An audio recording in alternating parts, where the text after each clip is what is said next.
l'histoire de France contient un trésor caché.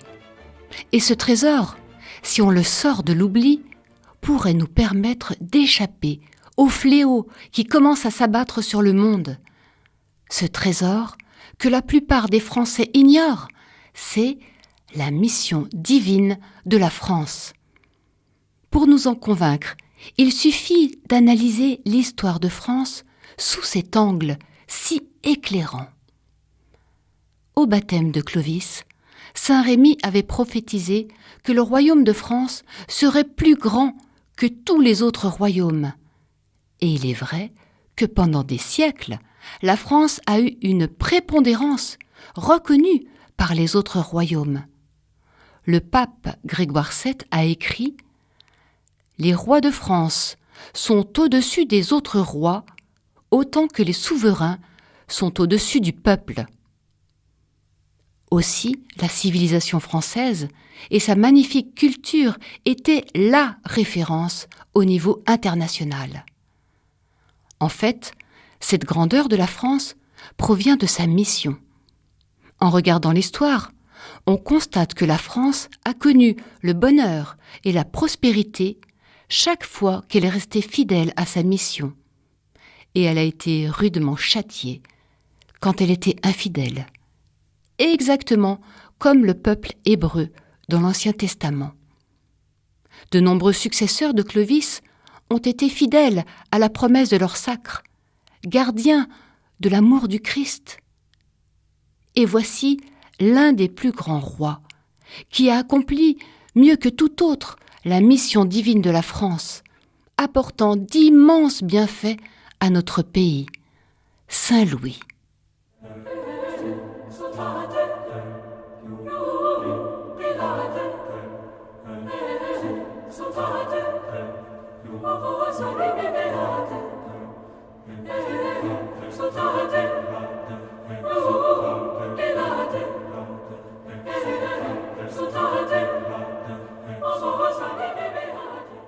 Louis IX, futur Saint Louis, est le fils de Louis VIII et de Blanche de Castille.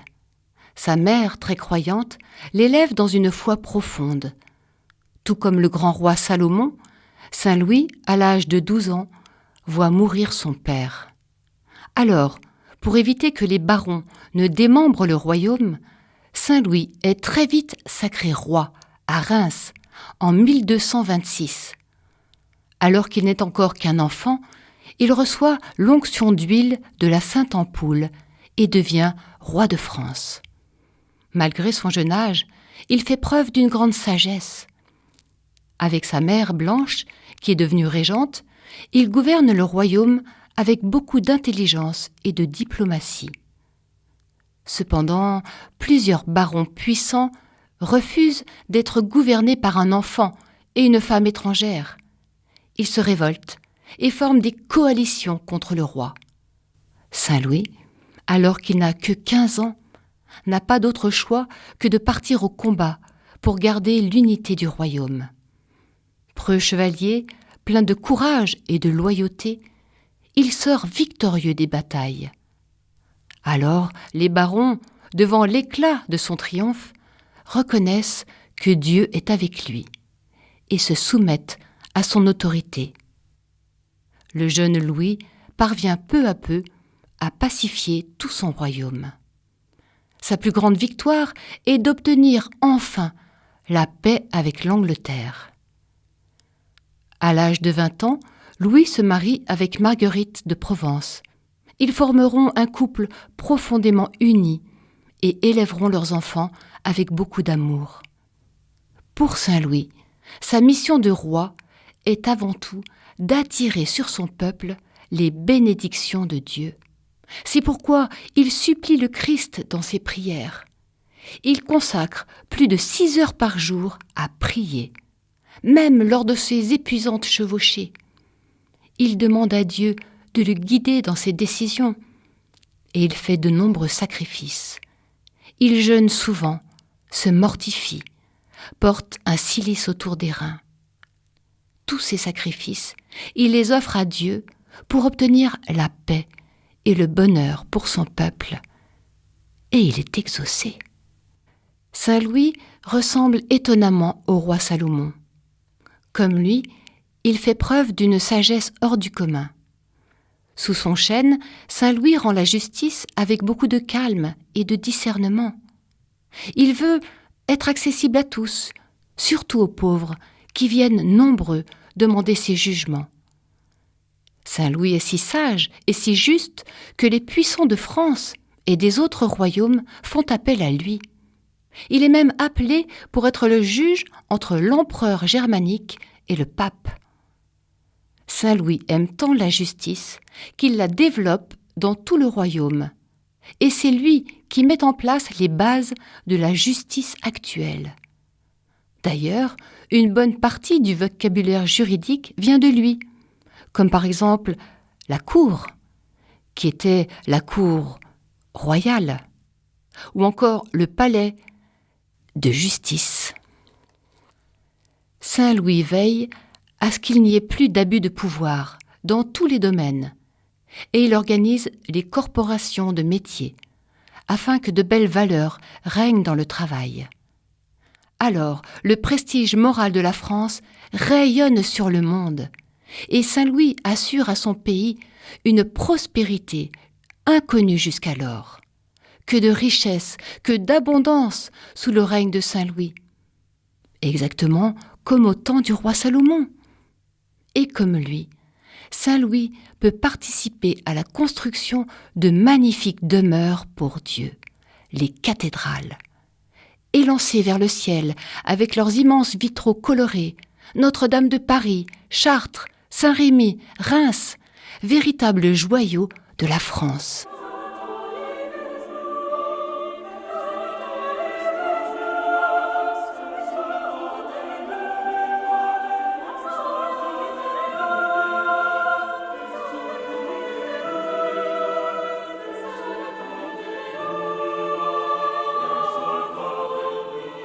Toute la grandeur est pour Dieu, et pour Saint Louis, l'humilité. Car il n'y a pas eu de roi aussi humble que lui. Très souvent, il invite à sa table les pauvres qu'il rencontre dans la rue, et il les sert lui-même pendant le repas. Lorsqu'il séjourne à l'abbaye de Royaumont, où il aime aller prier, il insiste pour s'occuper personnellement du moine qui est lépreux. Il prend soin de lui avec beaucoup de respect, car il voit le Christ en tout homme souffrant. Saint Louis aime les pauvres et a beaucoup de compassion pour eux. Il fait construire des hôpitaux, des hôtels-dieux pour accueillir les miséreux et les malades. Il apporte son soutien aux aveugles. Jusqu'à Saint Louis, seule l'Église aidait les plus démunis. Or, c'est ce roi très chrétien qui a instauré pour la première fois de l'histoire que l'État prenne en charge des problèmes sociaux.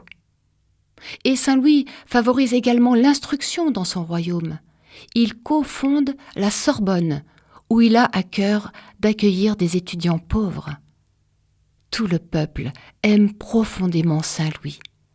Tous ceux qui le connaissent éprouvent pour lui de la tendresse et un immense respect. De son vivant, il est considéré comme un saint. Et d'ailleurs, Saint Louis va apporter à la France un cadeau digne d'un saint, un trésor inestimable et imprévu, la couronne d'épines du Christ. Elle était conservée précieusement à Constantinople, mais les barons latins, à court d'argent, voulurent la vendre au plus offrant. Alors, l'empereur latin de Constantinople supplie Saint Louis d'acheter la sainte couronne, afin qu'elle ne tombe pas en des mains étrangères.